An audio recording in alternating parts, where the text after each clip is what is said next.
Hello বন্ধুরা, আজকে চলে এসেছি আজকের ব্লগে।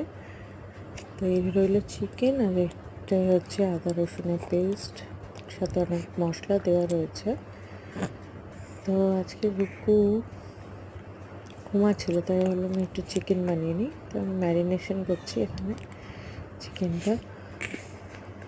তো এখানে রুকু আবার একটু বায়না করছিলো, আমি ওকে আবার খাওয়াতে চলে এসেছিলাম। তো এখানে ওকে আমি খাইয়ে দাইয়ে আবার আমি চলে আসলাম ব্যাক টু ওয়ার্ক। তো এখানে চিকেনটা ম্যারিনেশন করে রেখে দিয়েছি খুব ভালোভাবে, ঢেকে দিলাম কিছুক্ষণের জন্য। এবার এদিকে আমি রুটি করতে বসিয়ে দিয়ে গেছি, বর চলে এসছেন, আর আরেক দিকে চিকেনের পেঁয়াজ ভাজছি। তো রুটি এদিকে করছি, আর এদিকে আমি চিকেনটা পেঁয়াজের মধ্যে দিয়ে দিলাম। এখানে চিকেনটাও হচ্ছে একদিকে, আরেকদিকে রুটি হচ্ছে। রাতের খাবার হচ্ছে রুটি আর চিকেন। এখানে স্মাইলি ওর খাবারটা খেয়ে নিয়েছে। আবার কিছুক্ষণ পরে এসে চিকেনটাকে দেখলাম কষিয়ে এটাকে ঠিক এরকমভাবে এখানে টমেটো দিয়ে দিলাম। তারপরে আমি আস্তে আস্তে আলুগুলোও দিয়ে দিলাম।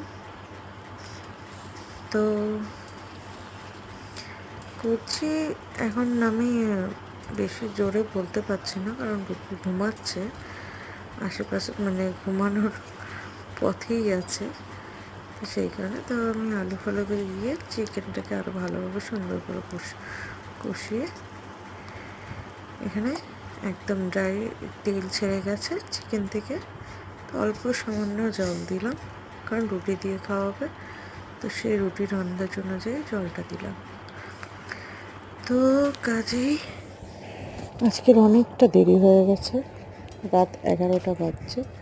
তবু আমার চিকেনটা হচ্ছে শুধুমাত্র রুকু শোনার জন্য। আমার একটু ছোট বাচ্চা, তো তাই সময় লেগে যায়।